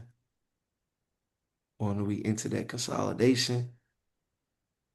So when we finally broke above, we can even extend this line. Okay, cool. So after that happened, we got 2005 to what? 2008. Housing crisis. Housing crisis. 2005 to 2008. So you're like, okay, cool. Nate, is this a good time to buy? I mean, it could be. We finally broke above. Okay, cool. I'm buying. Now we broke above. Okay, cool. Look at this. What does anybody know what pattern this is up here? Boom and boom. Double top. Double double top. Whenever you see a double top pattern, that's another one. For my newbies, I'm just wanting to show everybody this pattern. When you see a double top pattern, I see it hit a ceiling. It didn't break above, it fell. Okay, cool. Let me try it again. We hit another ceiling. Damn, it didn't break again. When you see a second tap, right, and you see that neckline break like that, we usually headed down for a while. We usually headed down for a while. That's why you see a lot of investors that see a tap come.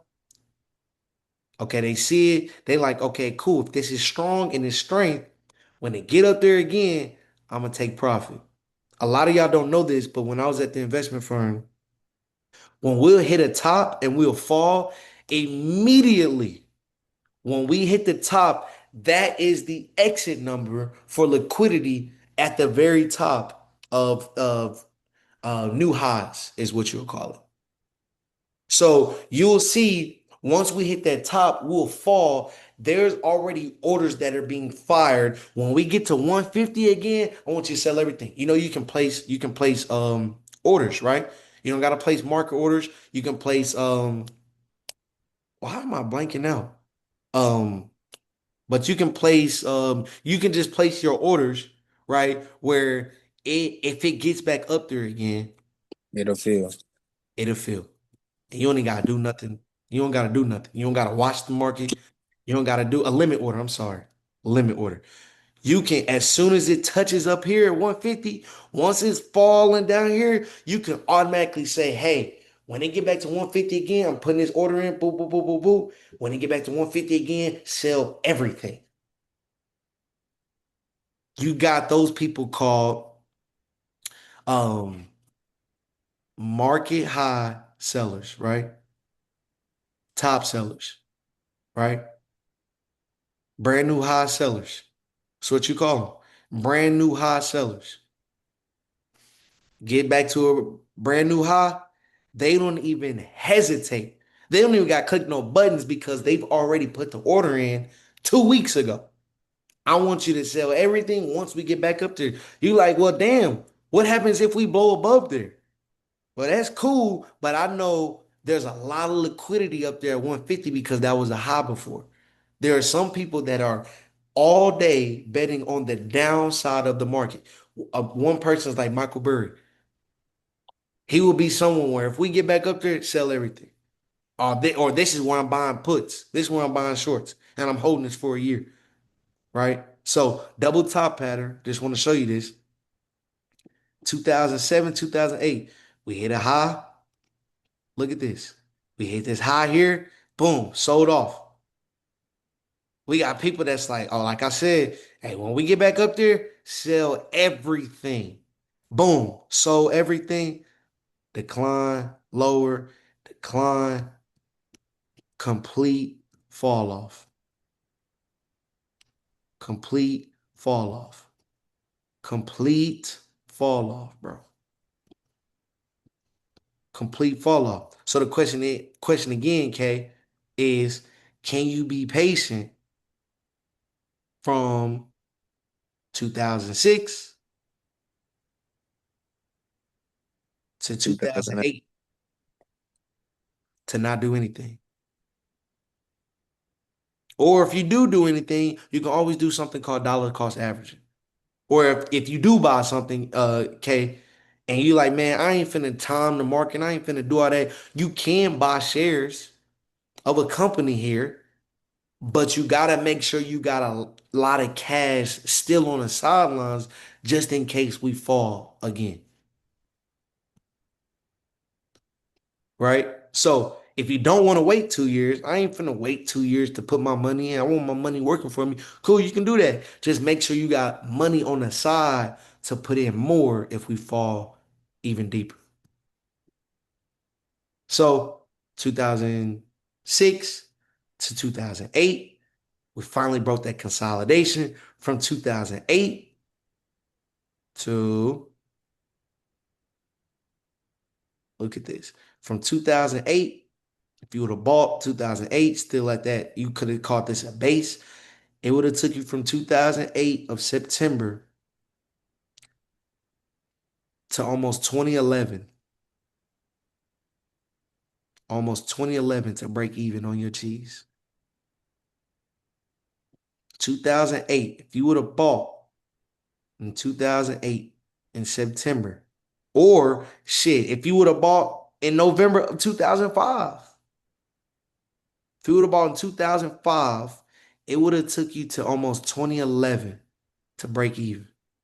The question is, can you be patient enough until the market is in a complete Shamble. shamble before you start putting money in? And so to answer, I keep saying to answer, it's just being patient and waiting for those good opportunities to put the money in.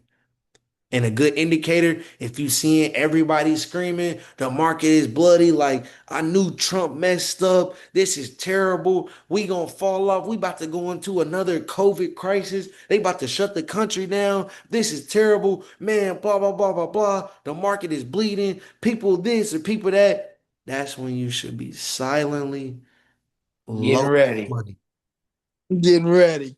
into your account. Loading. So I know that was a long-winded answer, but to your answer about options though, trading, man, you can see 100% return on an option trade pretty quickly, right? You can see that pretty quickly. You don't need this to go from 7,400 to 8,700 to 8,000. This can go from 7,400 up to about 7,500, 80 point move, 60 point move for you to get 100% back on your investment. That's why a lot of people do play in the options market, right? Because they're like, yeah, I got my long-term portfolio, cool, but I want to make more money quicker with accurate price targets, right? So when it comes to trading, man, keep it simple, bro. I want to buy on the red days. So these past couple days, when the market was red, red, and red, Bye. we could have been buying, right? Or if you really get good at trading, or you don't even have to be really good, you start learning the basics. Once we break above, This is where I got that epiphany that the other night, Nate. And I was yeah, like, oh, I got it. You yep, go on a monthly, then you mark off the levels of what you got to be above. I yep, was like, gotta be ooh, above. now I go to the day. Now I go to the weekly to tell me what I need to stay above for the week to give me the confirmation. I said, Mhm. ooh, now I'm starting to learn. Okay. So that's why y'all go to the daily so y'all can see what it was that day before and what trend so you can draw your trend line. Oh, so you go to the hourly to now break down and understand what is that. So what's really going on? Mhm. So to answer Key's question, the closer you look at the picture, the closer you get into the game. You get to see what's really going on. So look at this from if you look at it from a monthly perspective, imagine being on a plane and looking down on the earth. You're like, man, that's what's really going on down there. But imagine being closer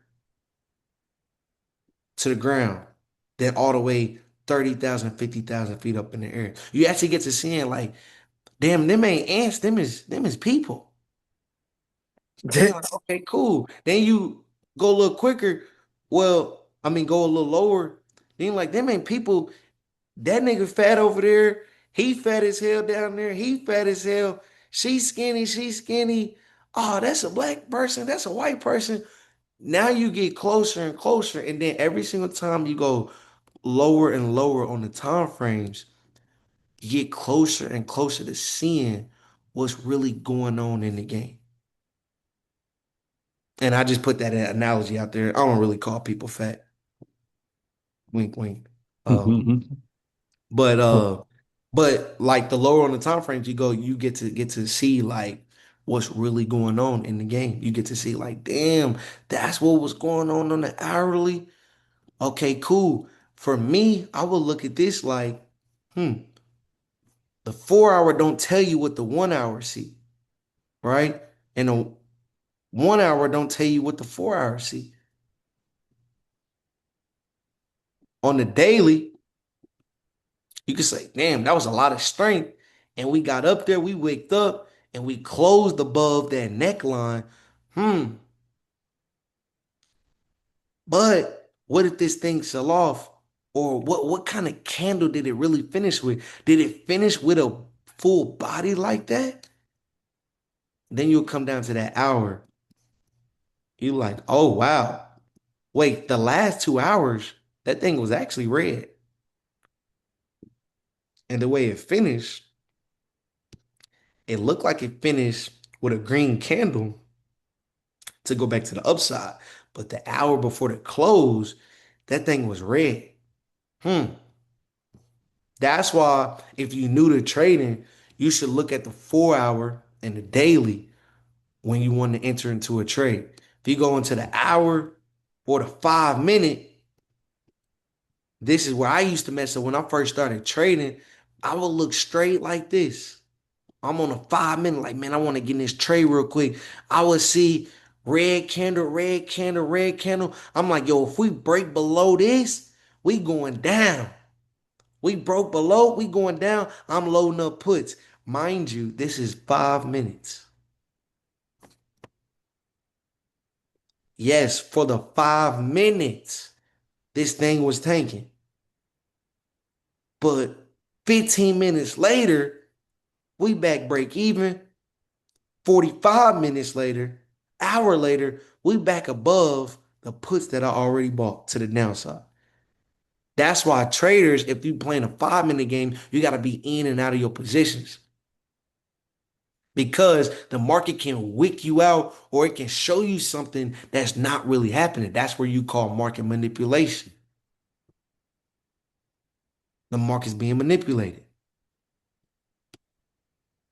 Mind you, this candle from here to here is all within 2 hours. This is 2 hours. So if you bought up here, you in a red. If you bought puts down here, you in a red. Why? Because it's in the middle of both of them. That's why you don't want to look at the 5 minute if you're thinking long term. If you're looking long term, you don't want to look at the 5 minute. You want to look at the 4 hour or the weekly. Hope that makes sense. Is that making sense for everybody? No, we've been on there for a while. Yes, You sir. said Yes, you sir. said you said 4 hour or the weekly net? 4 hour and a weekly when you're looking for your Okay, plays for long term. long term. I'm gonna show you this one play, and then we gonna get off here. I know I'm taking a lot of y'all time, family. My bad, man. Yeah. We was just having a good conversation tonight. So look at this GEV play. I've been sizing up for the past week and a half, really for a while. I got my logarithmic. And then, like I said, if you're a beginner, you don't gotta know all of this yet, right? I'm still learning, right? We learned about the logarithmic channel early this year when we had Joseph Jenkins, a Gotcha. professional trader, come on, right? Um, and he talked about the growth aspect to see if we're really oversold or overbought on this channel here. Look at this. And so when you look at the daily, it's hugging this logarithmic channel on the downside, right? So as long as it's on this downside down here or in this area, this might be a good opportunity to buy. But once we pop up to the median range, we either gonna push higher or this could be a good area of where sellers come in. So if I know that, I'm looking, we hugging, we in this area, we hugging, we in this area. What happens with GV? GV earnings, they pop from that hugging this all the way to what? That median range. What happens on that median range? Boom. That's where sellers came in. Another thing, this is where you see that confluence come in, right? When you're seeing multiple things click at once. Okay, cool. We get a sell-off. Then you're like, where do we go? We got a big old gap here. I'm waiting. Keys was talking about GEV a couple weeks ago, which I think about GEV. I'm waiting until this gap get closed. It took from April 23rd to May 20th, almost a month, for this gap to finally get closed, right? So we about to go up to the upside for real, for real. And then I understand the story of GEV as well, that memory, AI, everything you think of runs off of what? Energy. Energy. We need energy. You need energy to power all of this. Why do you think there's so many data centers that are being built? They need more energy, right? So if I know the story hasn't changed. That means I Uh, just need to get in at a good price. Okay, cool. What's a good price? I mean, you could argue if we do get down here back on this line, that would be another good price to add. But what I'm seeing is we got that gap fill. That was a lot of money sitting here. A lot of money. 994 gapping up to 1,077. 994, 990 to 1,077. All this money that people had money like, hey, when they get to 1,000, I want you to put me in. When they get to 1,010, put a billion in. When they get to 1,050, I want you to put a couple billion in. All that money got missed. So to the downside, we fill that gap. Let me do see. not do anything that will get messed up during the foundation. And so then we look at this red line. We look at this red line. Reason why I want us to get majority done that we can before the foundation is because Is Keys talking to us or you on the phone? my bad. It's your black ass, man. Put your shit on mute, bro. But yeah, so another line that I'm seeing right here on this red line. What is this? Good level of support. How do I know? Touched up here. When it touched here, it's been hanging out on this line. Hanging out a little lower, little above, hanging out. That means this is a cooler area of support that I like. Hmm. Okay, cool. We gap up, we come back down, we get that gap fill. We down here. Now I need to see, are we really headed back to the upside or are we going back down? We get a doji that day, and then we get today where we actually entered that position around 1,030, around down here, 1,030. And now we're gonna see how this play out. So we finished today up. I think I finished up about, I think 4 or 5%.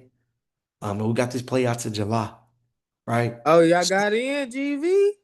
Yeah, I put in the ecosystem. Oh, I'm pissed. I'm Nah, it's gonna cool. do it tomorrow. If I mean Fridays usually green days. The market is running right now. Just looked at it.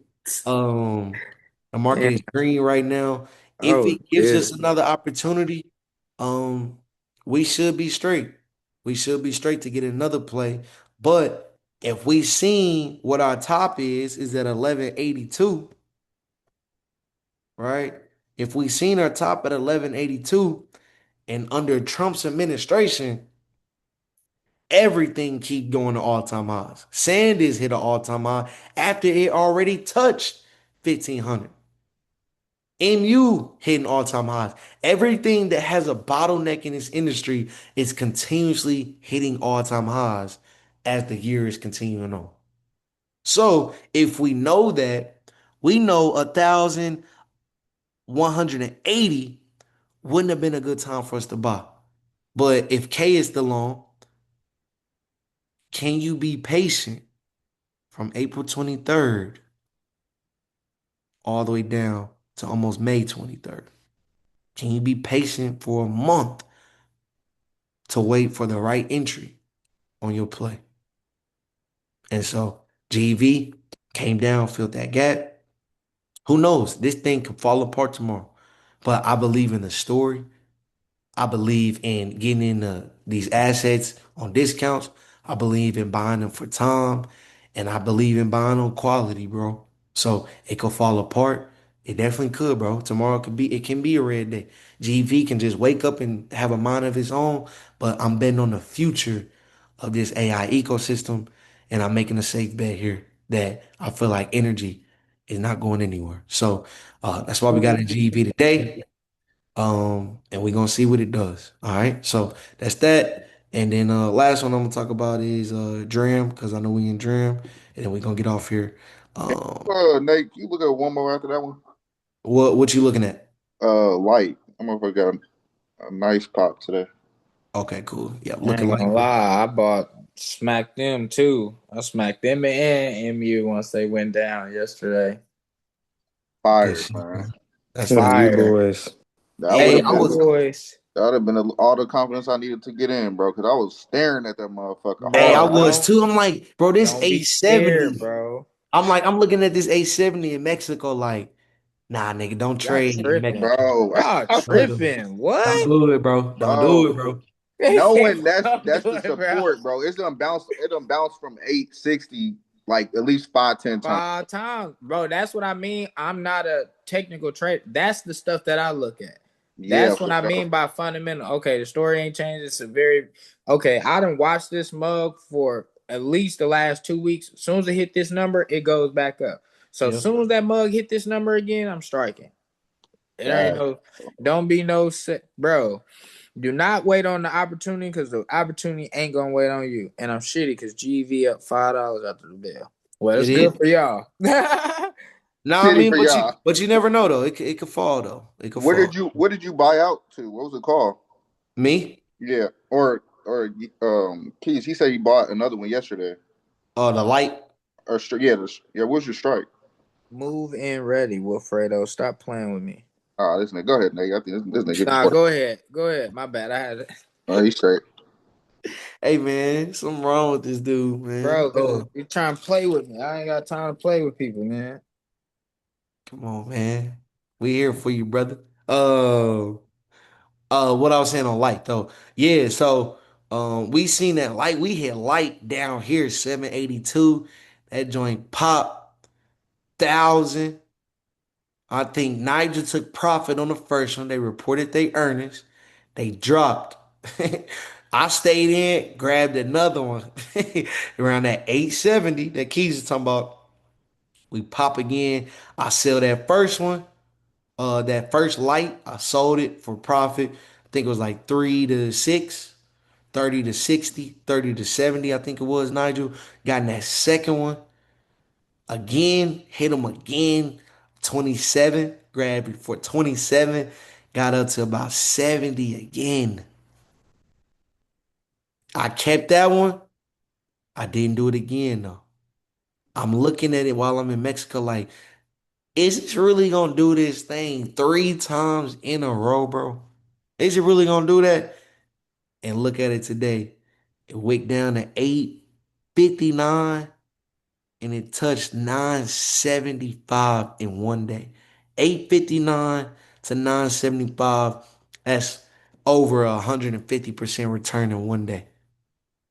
So if you had a G, you made 1,500 today. If you had 100,000, you made 150 bands today with this one play in this one day. So we're gonna see if this continues tomorrow, which it should. I mean, Light Nvidia has already chosen them as a leader, investing into them. They just got added into the Nasdaq 100 this Monday. If they continue again tomorrow, we can see a push back to the upside, back to the upside. So that's Light, and then that Dram, and then we off here. So Dram been consolidated a bit. Dram been consolidated a bit, and now it's pushing back to the upside, right? So we got a high up here at 56.44. Our strike is at $55, right? So we about what, less than 70 cents away? 66 cents away from being in the money, and we got that play out to June something. So that Dram, if it does what it does, if MU does what it does, Sanders keep doing what it do, they get this stuff with SK Hynix figured out, Samsung figured out, um, Dram can be 60 in the blink of an eye, bro. That's just how they move. That's just how they move. So definitely, if you can't grab MU, if you can't grab Sanders, I know we can't grab SK Hynix. They out the country. But you definitely can grab Dram for $54 this year. $54 this year. So with that being said, man, that's the charts. I know we was on here long. Um, I'm about to let y'all finish your night. I need to get some food, bro. I How we got a quick feeling? question. What's up, brother? Do y'all have any opinion on the Trump administration putting that 2 billion into the quantum stocks? Did y'all see that? Yeah, I think I seen Ted talk about that in KBS said some I think about it. Um I don't know. I definitely think that they quantum could be next, but I don't think right now. I was gonna say I don't think it's that time yet. I don't Right. think it's the That's what I was time saying. yet. You think they're just trying to be super early? Super early, just like the bonds last year. Why was Trump buying bonds last year and the bonds are absolutely terrible? So Trump knew last year when he got in office 2025 of January, we're gonna start buying bonds today. Wait, why are you buying bonds today? Well, because I know the next Fed chair is gonna get in there in May of 2026. So I got about what 17, 18 months until he get in the chair where he's gonna be able to cut these interest rates to get these bonds figured out. Wait, so you'll be 18 months early and you just gonna just be shitty? That's when you start realizing Keys that said it, Warren Buffett. People like that of that magnitude, they know what's coming in the future. They bro. might not be right today or right tomorrow, but over a 5 to 10 year time frame, they gonna make some cheese, bro. So I definitely think he might be early. Same with Intel.